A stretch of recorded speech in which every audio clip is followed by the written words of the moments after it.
Alright, so pretty much this is part 2. It's been a while, pretty much, but basically caught up with work and stuff. So basically the previous video showed where I pretty much shortened the gears. So this is currently, it's shorter than what it was. This is what it is. So that's first, that's second, third, fourth, fifth, right?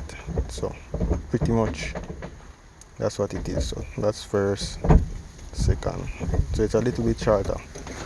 All right, so basically for today, so pretty much I've been looking into my ECU.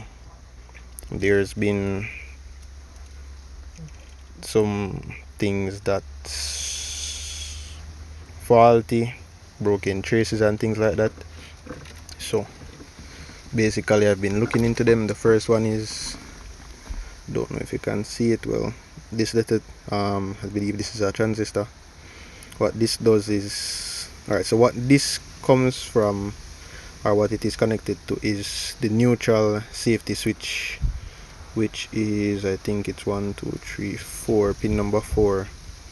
Well, I can't really tell you the actual number or the pin out, but basically the neutral switch for the transmission, well, gearbox pretty much. So it lets the ECU know when you're in neutral versus when the car is actually in gear. So there was pretty much a broken trace here, right there, and then it leads to this resistor here. Don't, well, never mind the crappy soldering, but pretty much the trace was broken here, broken there. In terms of this ECU, I also have had an issue where once the car is warm, it throttles rough. So there was a bad resistor, this thing here, and there was some bad connection between these two transistors, and then I pretty much replaced this capacitor here. So yeah, pretty much just been doing a little here and there. This is where the oil pressure gauge is now. I can pretty much start it right up to show you.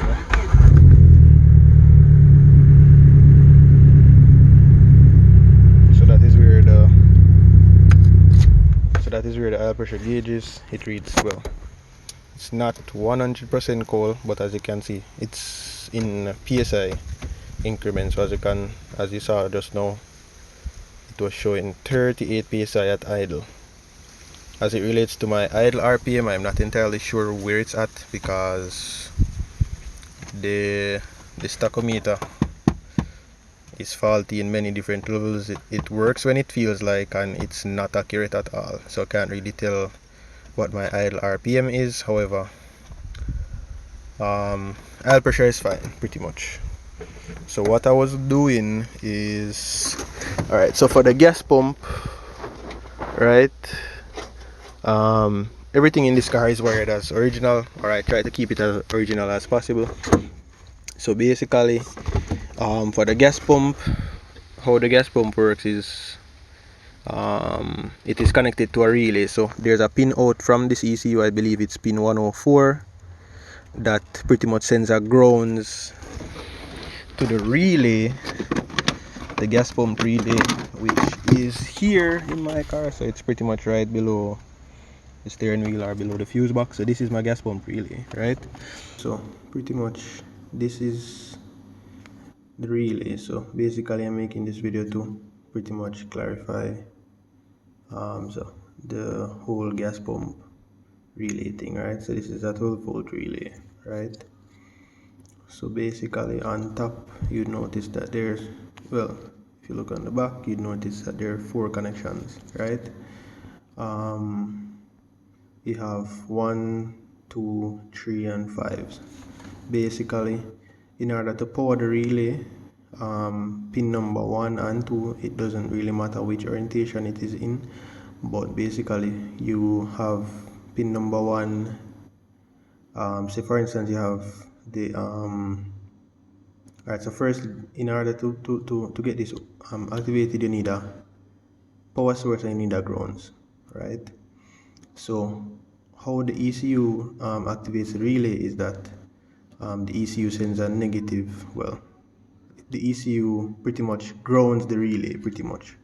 So the relay would have all the necessary power, and then the ECU just sends a ground to the relay and turns on the relay pretty much.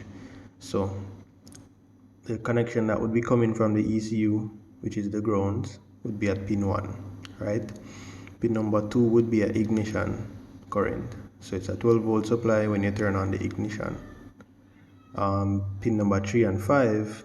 Pin number 3, you would have a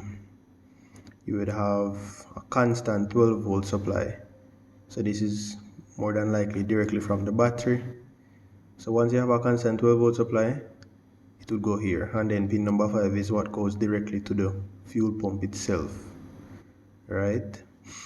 See yellow and black wire, this is the trigger, the grounds that is sent directly from the computer, right? So you have this is a grounds trigger, you have an ignition current. So when you turn on the ignition, you get 12 volt supply here.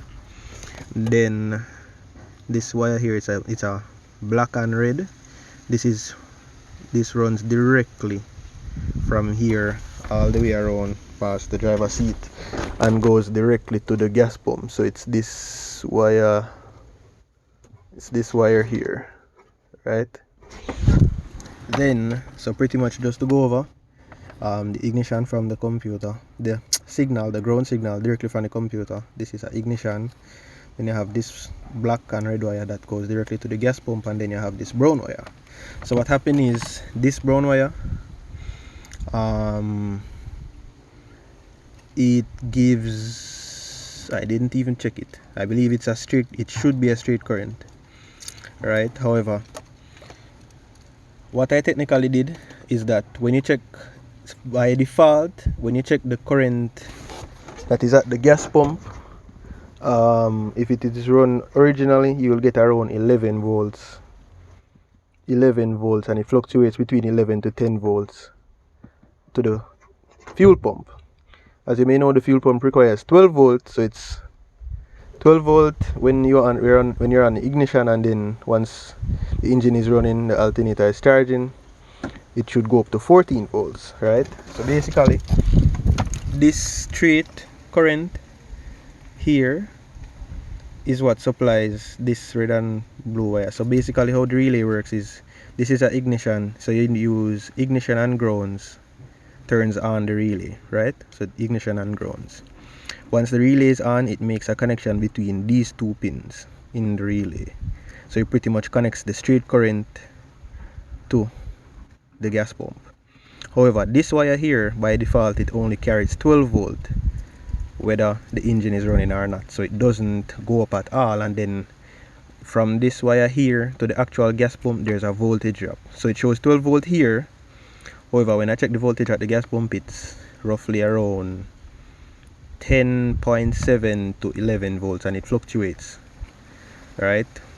What that does is you don't have enough voltage to the gas pump, so you pretty much have a low fuel pressure. A low fuel pressure can give you multiple issues. The car runs okay, I won't say fine or great, it runs okay with it being like this from factory. However, simply by so pretty much what I did, further up in the loom, I cut this wire from where it originally was, then pretty much place this wire to a straight from battery. So directly from the battery terminal, this wire comes, well, it's run through a fuse, but it's pretty much straight from the battery. So what happens is the voltage bumped from 12 to 14 when running, right? So pretty much, even though there's still a voltage drop at the fuel pump, I'm now getting 13 volts instead of 10 to 11. So that's much more than it was before. What that pretty much does is it will increase the fuel pressure because there's more current at the or voltage at the gas pump, right? So Just a nifty little trick there.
Alright, so this is pretty much after.